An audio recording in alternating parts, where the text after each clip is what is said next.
Welcome to the Exam Study Expert Podcast, helping you ace your exams at school and university through the psychology of high performance and the science of studying smarter, not harder. It's my pleasure to introduce your host, the Cambridge-trained memory psychologist and exam success coach, William Wadsworth. Hello and welcome to the Exam Study Expert Podcast. Over the next few weeks, I've got a little mini-series for you on finding calm, a trio of episodes in which we'll be taking a look at practical tips for keeping your stress levels at bay, tackling imposter syndrome and academic anxiety, and today, to kick things off, exploring the phenomenon of burnout, what it is, how to avoid it, and how to get out of it. The reason I wanted to bring you this episode was that I was hearing more and more of my coaching clients talking to me about feeling burned out, or they were getting burned out, feeling they were totally burned out. And they were using the term in slightly different ways. So for some people, it just meant, maybe a little bit run down and tired after a busy term or semester. And for others, it was quite a serious, deep, almost paralyzing exhaustion, typically reached after pushing through successive limits to make what you should really be taking on for sustainable work-life balance, sometimes over years. Now, I know many of you listening are pretty high achievers, and with that, we tend to push ourselves quite hard. That's great in many ways and can lead to some wonderful successes. But if we're not careful, we can risk pushing ourselves too hard for too long, giving too much of ourselves over too long a time without sufficient rest and recuperation, and ending up in that burnout scenario. So because so many people have been talking to me about this, I really wanted to bring on an authority on the subject onto the podcast. And I think I've found just the person for you today in the shape of our guest, Hannah Tackett. As you'll quickly hear for yourself, she's unpicked this subject to an incredible level. So I'm really excited to introduce Hannah to you today. Let's meet Hannah and dive right into today's episode. So hello, my name is Hannah, and I am a burnout recovery coach. And essentially, I got into this because I have a habit of taking on so much and pushing so hard that I burned out more than once in more than one career. And I became very interested in how to prevent that from happening, how to live your best, most fulfilled, ambitious life without hitting that wall, without spending months not being able to get out of bed. And I've talked to so many women at conferences and in my professional world back when, I'm in corporate as a UX designer in tech, talked to so many women who have hit the same wall, who've gone too far, who've burnt themselves out. And it became kind of an interest and a passion of mine. And so here I am, bringing help and support to all of us who are struggling to get it all done without completely frying ourselves. Wonderful. Before we dive right in, I think maybe we could start with a definition. So what is burnout and what does it feel like? Right. So burnout is somewhat subjective. Like, this is not a medical diagnosis. Sure. And the way I think of it as we all get tired, right? We all feel disconnected and occasionally resentful towards our responsibilities. And I can go through a list of symptoms. Actually, I think I will. So yeah, that'd be great. So signs that the stress is getting to you are pretty standard. So there's irritability, anxiety, insomnia, poor concentration, even tummy troubles, headaches. And those are all, those could be anything. So how do you know, when you're heading towards burnout? And there's, I think, some big red flags. And one of them is cynicism and detachment. When you start feeling kind of checked out, you start feeling like you don't care, or you start feeling very cynical about the situation. That's one sign that you're heading toward the burnout.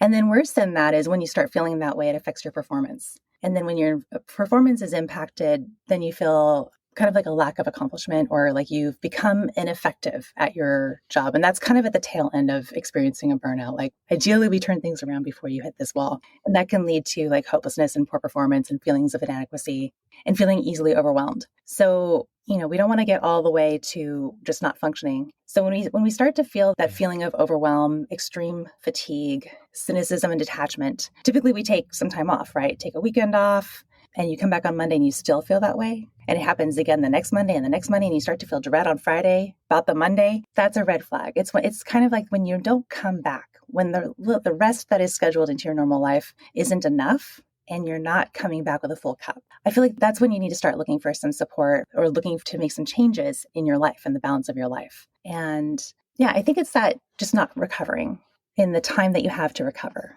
is one of the biggest signs, red flags, like, hey, you need to change something before this gets worse. Yeah.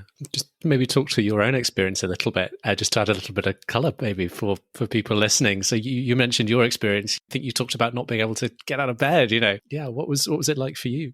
So I've had 3 big burnouts in my life. One as a student, I was in my early 20s, going to school full time, working quite a bit and volunteering on the side. And for that one, I actually fell asleep while driving. Wow. So that was a big wake up call for me to drop at least some of my responsibilities or some of the things that I had opted into.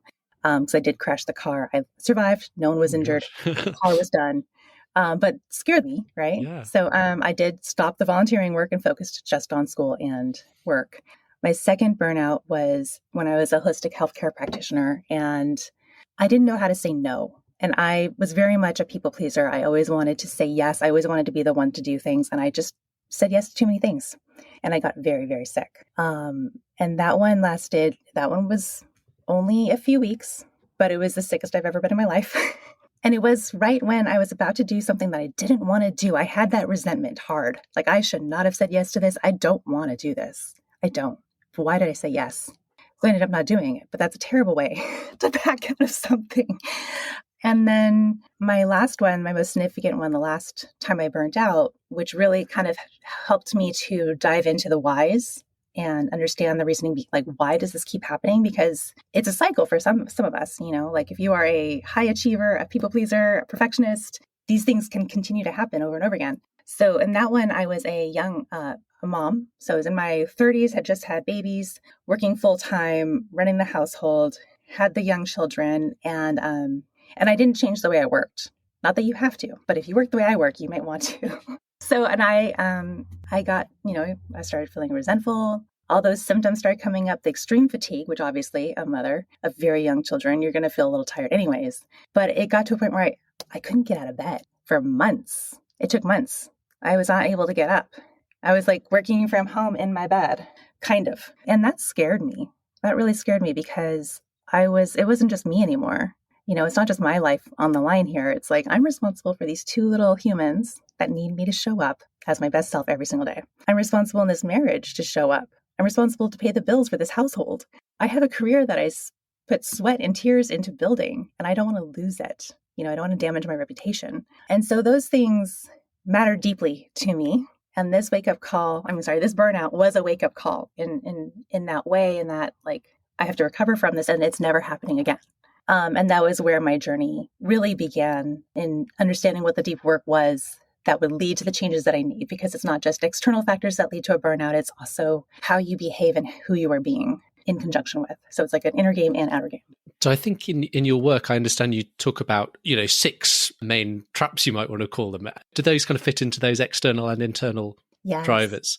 So maybe would you maybe just give us a summary of what those 6 are? I think you might have sort of touched on a couple of them in passing already, but what's the full set that we should be looking out for? And then maybe we can kind of dive into some of the details.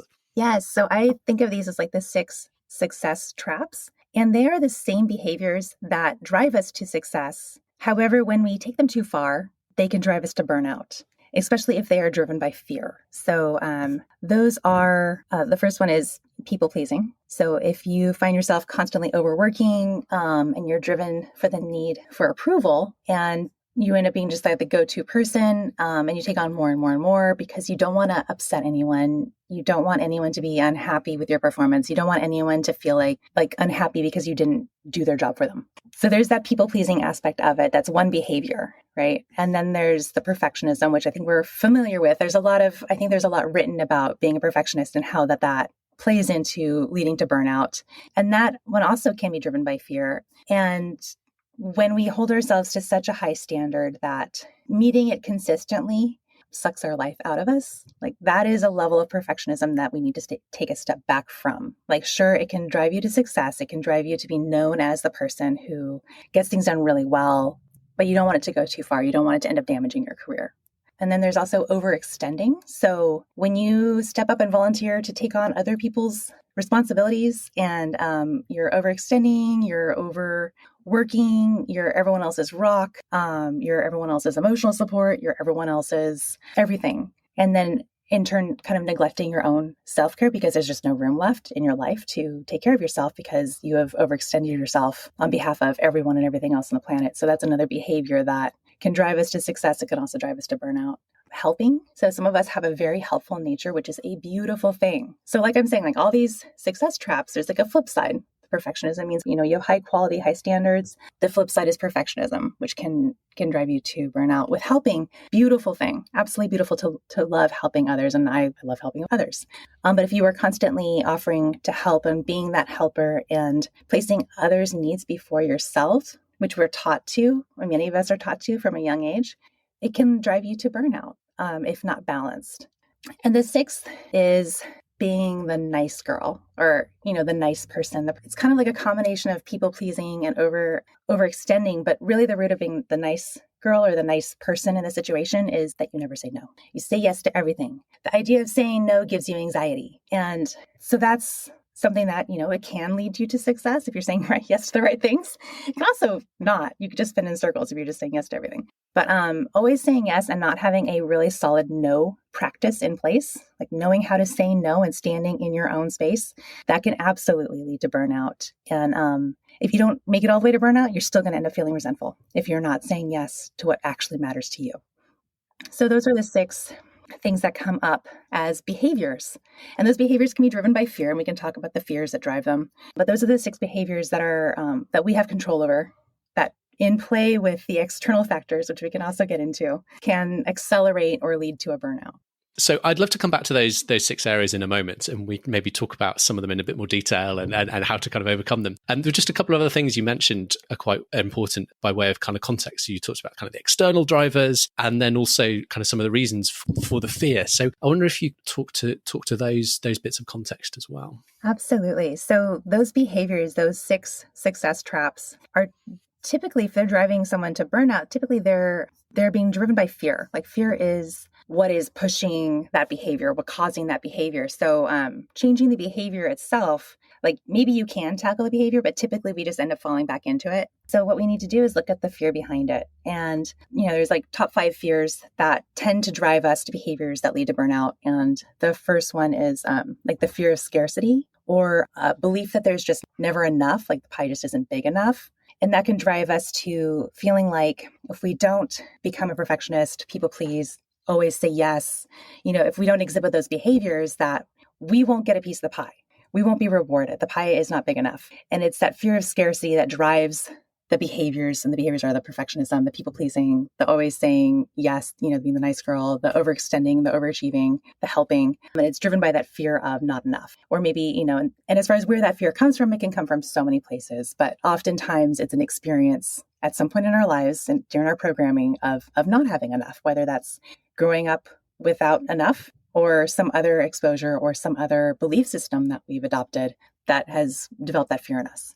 The second fear is a fear of setting boundaries. And the biggest behavior that we see coming out of that fear is the fear of saying no, or that always saying yes.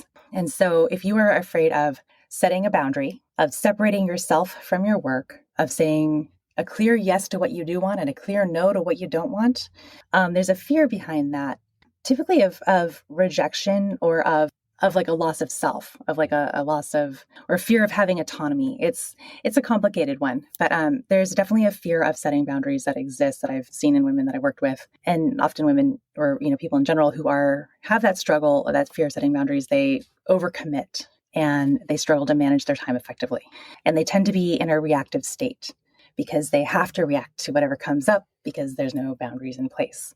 The third fear is fear of rejection, or specifically in the work world, like job loss. In academia, it could be failure. And that's like a core human fear, right? So, because one of our core needs is to belong. So to be rejected is the opposite of belonging. And that fear of rejection or job loss or failure that would take us out of our, losing that academic goal can drive people to overwork themselves in an attempt to prove their position or secure what they are trying to hold on to in that belonging. So whether it's their job, their career, their reputation, the degree, whatever it is that they think that they need to support their identity, they have a fear of losing it. So they go overboard, they exhibit those behaviors. That fear drives those behaviors, the perfectionism, the overachieving, the list of behaviors. A fourth fear that I've seen, and I actually was a little surprised at how much I've seen this, is the fear of not being worthy. And this is when you are proving yourself. For whatever reason, you feel like you've got to prove yourself. And if you don't succeed or if you don't prove yourself, then you're not worthy as a human, right? So what I've seen, like specifically with women that I work with, is that they're established in their careers. They're in senior positions.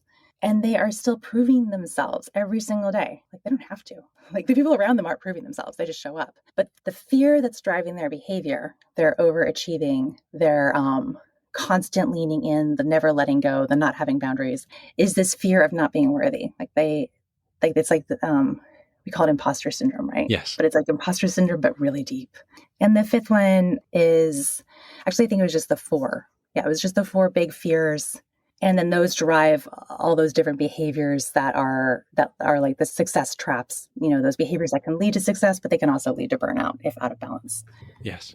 We've got these kind of inner belief systems, the stories we tell ourselves, and they drive the outward behaviors, which I think is really interesting the way you put it. There's two sides to the coin. There's the positive side of being someone that's helpful or someone that has high standards and wants to achieve and aspire. And then there's when it goes too far, and ultimately what that can lead to for some people in burning out and going too far. Yeah, you're right. I mean, imposter syndrome is such a, particularly higher up in academia, once you get into, research degrees, into PhD level, it's extremely prevalent. Something we've talked about on the show before. So it's really interesting kind of how that idea links in this context. I guess the work on the kind of inner beliefs, that's quite a personal thing. Everyone's going to have to sort of unpick where their beliefs come from and do that kind of soul searching. Is there anything you'd particularly say on that now in this context on a podcast in terms of there's inner stories? Yes, absolutely. Or is that just something that someone's going to have to sort of do some work on a personal basis? Yeah, so beliefs are sticky, but they are, if you can tackle your stories, they are the best way to make a change because you're going deep, you're going to the source.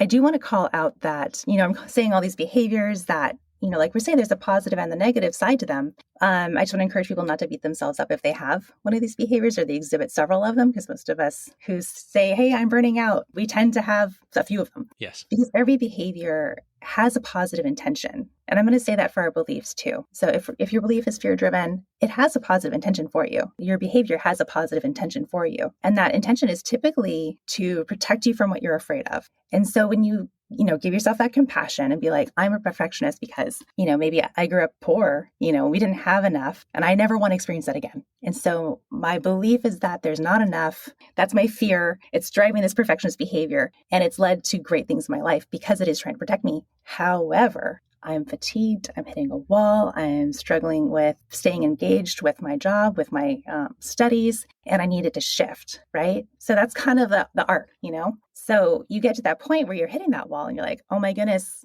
everything that I've worked for is going to fall apart if I don't figure out how to re-engage or figure out how to recover from this deep fatigue that I'm experiencing. And that's when, people start looking for solutions, right?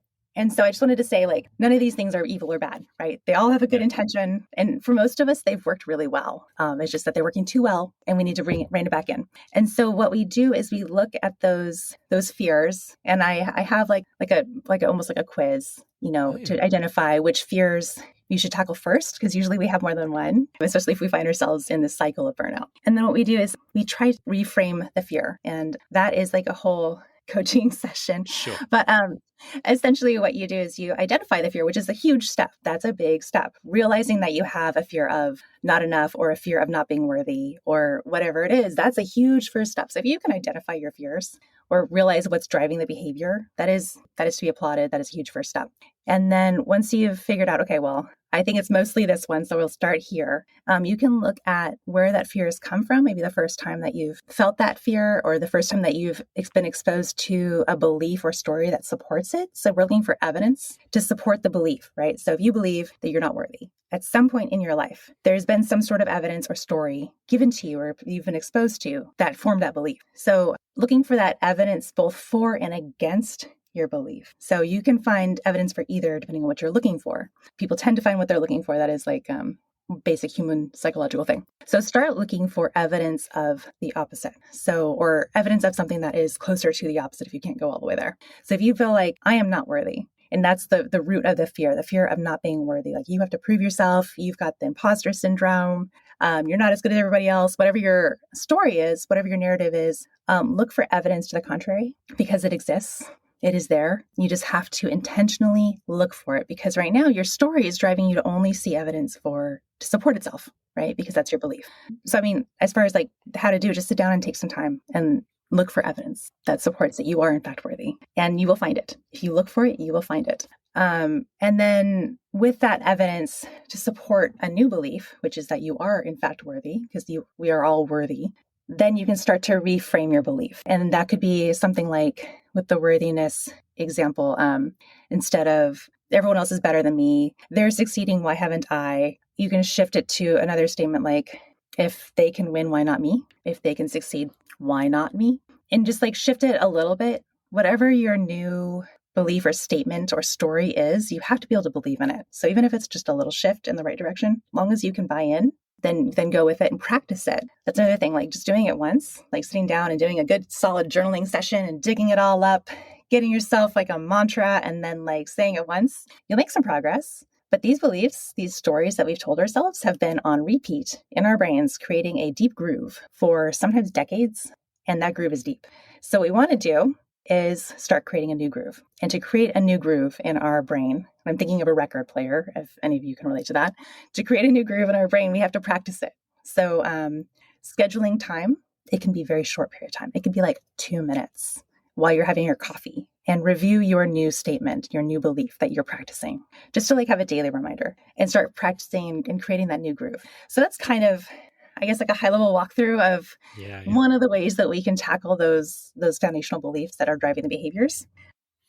No, that's so interesting. And thank you for, I guess, that example of, how we can go about doing that work and, how it is possible to do good work on kind of unpicking some of this stuff. And also the honesty about it's not going to be a overnight fix. It is something you need to kind of revisit and keep going with. But the payoff in terms of being able to make some progress and kind of get on a better track is huge potentially. If your description of your story, 3 burnouts, that's got to be something you get to grips with and sort out. So yeah, worth doing the work. It's worth doing the work. And the words, it doesn't just affect your burnout, because if you have a fear of being worthy, it tends to show up in other areas too. So doing the work, like, sure, yes, we'll stop the burning out cycle, we'll turn it around, but it also affects your relationships. Like, for example, I ended up losing 50 pounds. I had turned my relationship with my husband around. Like it like has this effect on everything in our lives once we go to those deeper levels. So we solve the problem that we're aiming for, and then there's a ripple effect, which is, I think, magical and very exciting. But yeah, it's fun and exciting work.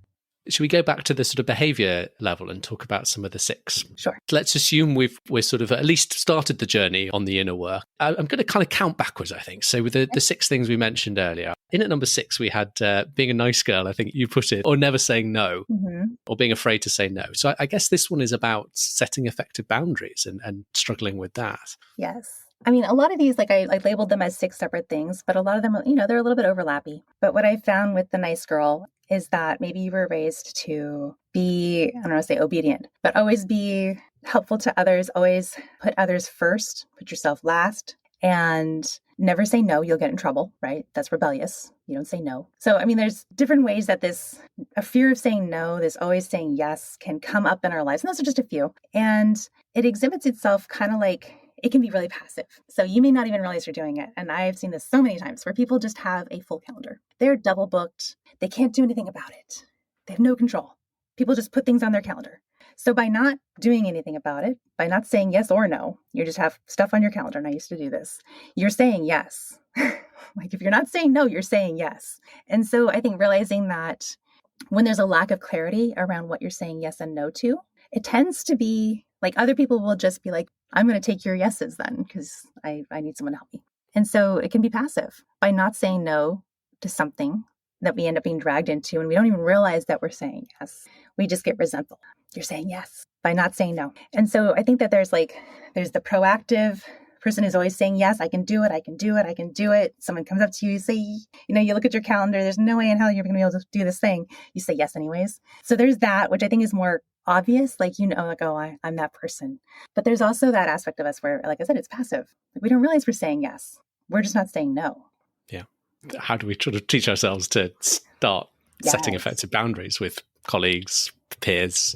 The first step is to get really, really clear on what is meaningful and valuable to you.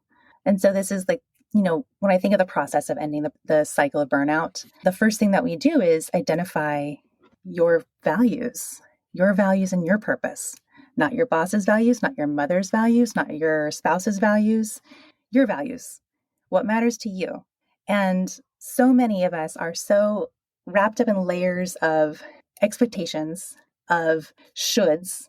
Like, I should be able to work a full-time job, keep my house perfectly clean, make a homemade dinner every single night, meet all of my children and husband's emotional needs, and there's all these expectations, and wherever they are coming from, it doesn't matter. What matters is that we identify what actually matters to you. Is it important to you to make a homemade dinner every night? Is it important to you to meet your children's emotional needs? Like, figure out what actually matters. And then once we know what does matter, we can look at what doesn't matter. Like, what is this? What out of this list is it's a nice to have, it's an expectation. You feel like other people expect it of you. You feel like you should be doing it. Like, if I think a good giveaway is when in conversation, I'm, going through this list and people are like, well, I should. Like, red flag, you should. You're shoulding yourself. Stop it. So I think identifying those shoulds and then identifying your true values is a really big first step, because you don't know what to say yes to. And you're certainly not going to say no unless you're holding space for something that matters. So when we get our yeses really clear, when we get our values really clear, then we can start looking at our life. This is kind of like the second, once we get our values clear, then we start assessing and becoming in tune, right? So to become in tune with what's going on, we want to increase our awareness around activities that are giving us energy and activities that are draining our energy, and being able to actually call them out. Once you have an idea of what's giving you energy and what's draining your energy, once you have an idea of which activities are moving the needle on your values versus not having any impact on your values at all, then we know what to say yes and no to. And that's a whole nother skill. But once you have those foundations, your values and you know what's giving your energy and what's draining your energy, those are the things you start with. So you start by saying, I like to start by saying yes. What are you going to say yes to? And being very intentional about what you want in your life, what matters to you. So when I began to set boundaries at work, what mattered to me was being able to be with my young children from drop off to bedtime, go through the whole routine with them every night. So 4:30 to 7:30 off limits. And so because that mattered to me, I was able to go in and say, I'm saying yes to something, right? I'm saying yes to time with my kids during specific hours of the day. Because I was saying yes to that, because it mattered so much to me, I was able to go to my boss and say, I know we work with all time zones. I'm willing to work after 8. I'm willing to work before 7 a.m. But these hours are sacred to me. They mean so much to me and my family that I would like to have the ability to have the flexibility to really be there for my kids during these hours. It didn't even bat an eye. And I was able to go in there with strength and confidence because what I was asking for, what I was saying yes to, mattered so much that my request to say no was easy. So I think that's how you get to the point where you can start saying no, is you figure out what your yeses are and make sure that you care deeply about them and you're willing to fight for them.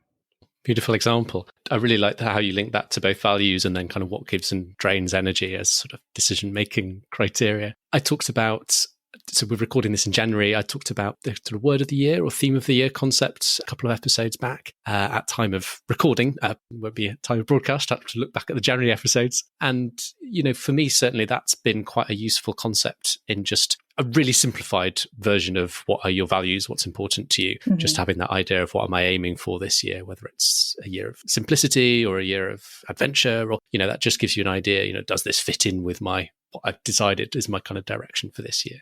I definitely want to talk about number 5, overachieving, because I think so many listeners to the Exams Today Expert podcast could identify with being an overachiever. Tell us a little bit about, what we need to come to terms with to avoid our tendency to overachieve, leading us down the path to burnout. Right. So when I think of overachieving, it's you are doing, right? You've got a big checklist of accomplishments and you are checking them off. You are busy, right? And so achieving is this very active, very busy state of being Like you're getting it done. It's like a mode, right? Yeah. It's a mode. You're just getting through things. You're getting through the list. You are busy every minute of the day. At the end of the day, you can list off the things that you accomplished. You're impressive. People are blown away by your productivity. There's a lot of fun and good in being an achiever. Where I think it turns into leading to burnout is when all of the space in your life is achievement and there's no space for being. Like, who are you being? Are you being? Are you existing as a human, a full, well-rounded human being, or are you just getting through the checklist constantly?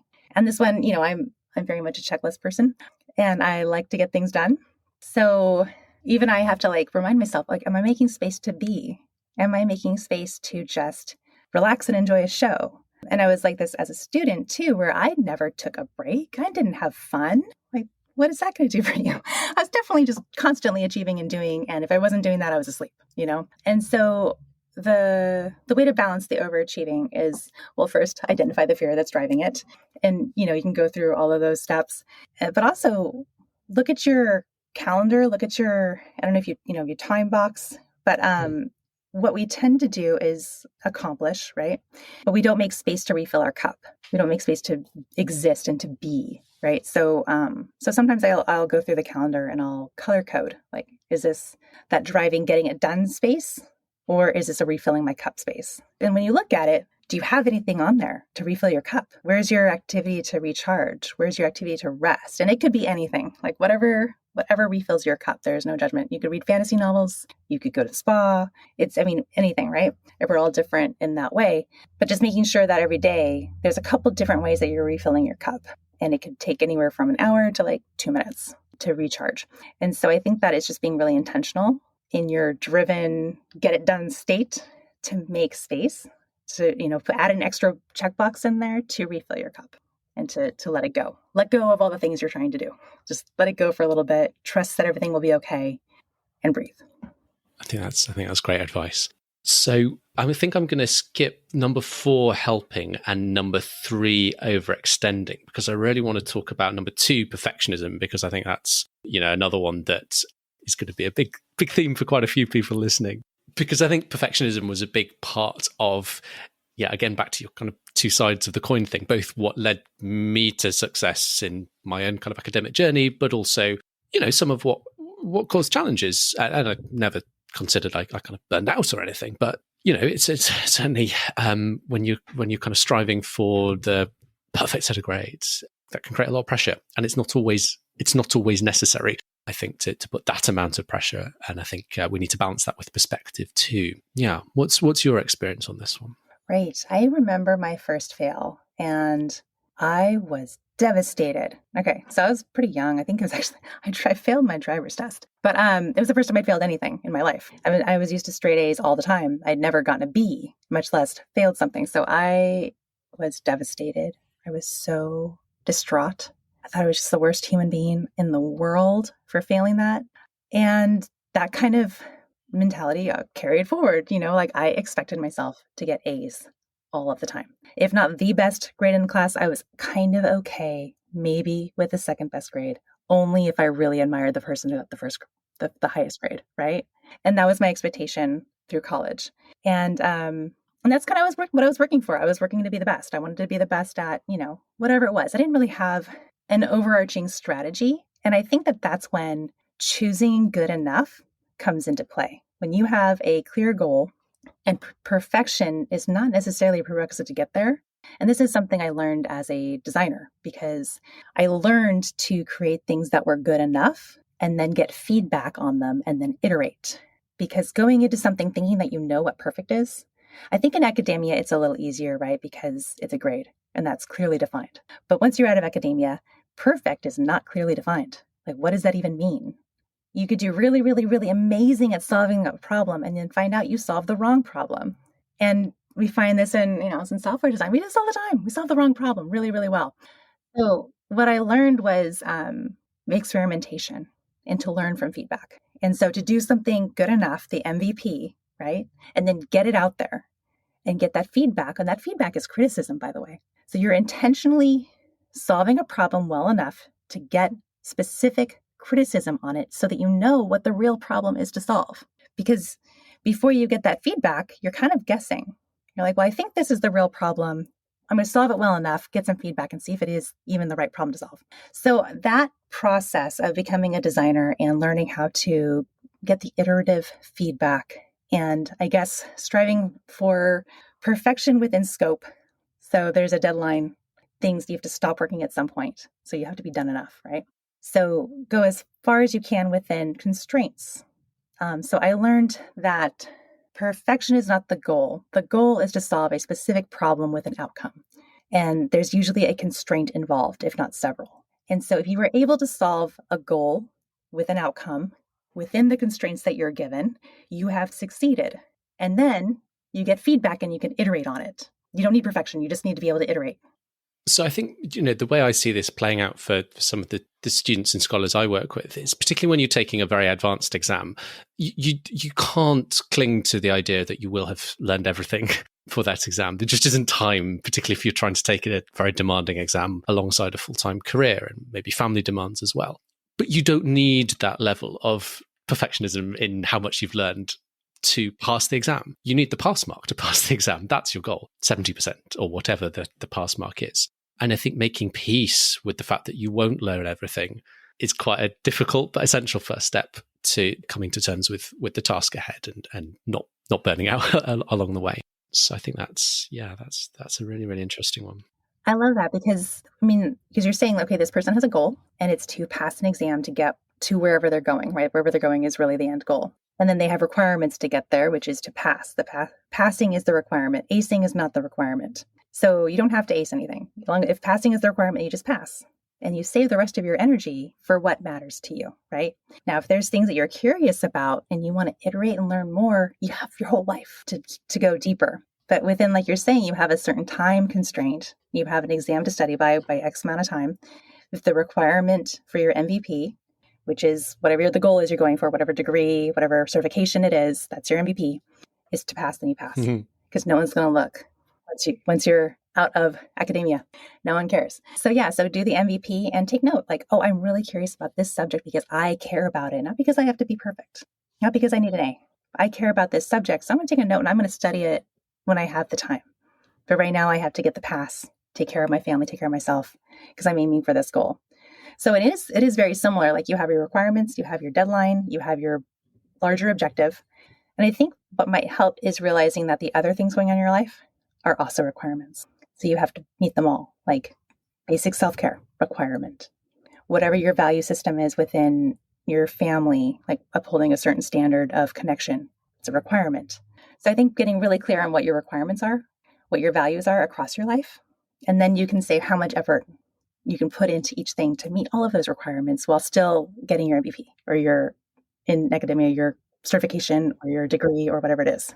People often ask me, how much should I be studying a day? And I'm like, I don't know, let's figure it out. And then I almost work backwards from how long do you spend at work or, in classes, how long do you need for sort of self-care stuff, and then we figure out what the gaps are in your life, deduct a bit of time, as you were saying earlier, for kind of protected me time, be filling the cup. And then that's the time that's left over that we can start to be thinking about how much of that are we using for studying. That's the available resource constraint that we're working with. I just wanted to touch on people pleasing, and like the way I see this one coming up for people is pleasing family, particularly for your younger scholar, pleasing your parents, and asking yourself that question: well, am I doing it for them or am I doing it for me? And I think it's important to be kind of clear on that. Or in other contexts, maybe even sort of pleasing your teacher or your tutor. Sometimes that can be, and again, as you've pointed out before, sometimes that can be a good thing. An element of that will help you stay engaged and stick with the process and achieve what you're capable of. But as with all of these things, we can take it too far. So I think perhaps just being aware of that and bringing an awareness to that dynamic, if that is going on for you, is a helpful thing. Absolutely. Yes, I have been motivated by making people happy. Everyone from my teachers. I loved being the favorite student, to my bosses. I considered it part of my job to make their lives easier because I like making people happy. And like liking to make people happy is not a bad thing. But like you're saying, you have to know where your values are. And always remember that you are the most valuable, important, critical aspect of your education, of your career, of pretty much anything that's going on in your life, because without you, it wouldn't be happening. And so you have to prioritize yourself and prioritize refilling that cup over making other people happy. Because in the long run, you won't be able to make anyone happy if you aren't taking care of you. But that feels like a beautiful note to conclude on. Hannah, thank you so much. You've been incredibly generous with your really deep wisdom and experience in this area. I know I've learned a lot listening to you over the past time we've been talking. I feel like you've essentially shared pretty much your entire book structure with us today and given us many of the kind of best bits along the way. So I'll look for that said book coming out very soon, I'm sure. In the meantime, if we want to go further on anything we've talked about today, you mentioned the quiz, for example. Where do we find that? How do we get in touch with you? How do we take the next step? Yeah, so you can find me at serenesuccess.net. And once there, if you want to hop on a call and do a deep dive on your burnout patterns, we can do that. There's also a quiz to see, kind of help self-identify where you are on the burnout journey. That is fun to take as well. Well, we'll link that in the show notes and definitely encourage people to, as you've suggested, if this is something that's, causing pain in your life, seeking some support is a great next step. So Hannah, thank you so much for your generosity on the show today. It's been hugely illuminating to talk to you. Thank you once again. All right. Thank you. Thank you so much for having me on. It was a pleasure to meet you and to have this fantastic conversation. Well, thanks again, Hannah. And I really do encourage anyone who feels they may be at risk of burnout or feels they have become burnt out to have a conversation with Hannah. I think she's a wonderful person to talk to. She's one of the best I've come across on this subject when I was researching people to ask to talk to you on this particular episode. So I do encourage you to get in touch. Next week, continuing our series on finding calm in your academic life, Heather Lilico is here with us on the show, sharing some of her top practical tips for managing anxiety on the academic journey. Heather specialises in particular in working with high achievers and perfectionists, so those labels may well resonate with quite a few listeners to the show. And she's got some fantastic practical advice for us all. So I really do hope to see you back here then for that conversation. In the meantime, if you'd like to go a little deeper in finding calm on your own academic journey and some of the ways I might be able to support you in that, there's a couple of ways you can do it. Firstly, study strategy coaching with me. You may already know that I coach privately on study strategy, working one-on-one with you to help you find the right routine for you, optimize your learning and memorization systems, and ultimately helping you get the success you're looking for when you're working towards those big exams or potentially research or written assignments. People often come to me with a particular problem they want to solve. They feel they're not retaining information as well as they should, or perhaps they just feel overwhelmed by how much they have to do, or they need help with sort of managing their time management, project management, and so forth. And in the coaching work we do together, we come up with practical solutions to those problems. But there's always a side benefit, and it sometimes kind of comes as a little bit of a nice surprise for my clients, in that by doing the practical work and just by meeting one-on-one to talk through it all, so many clients will say at the end of our sessions, I just feel a weight's been lifted from my shoulders. I feel really reassured, all those really good things. So through the coaching, that can be a good way to find a little bit of calm. If you are interested in finding out more about how that works and potentially getting in touch with me, it's examstudyexpert.com/coaching. That's examstudyexpert.com/coaching.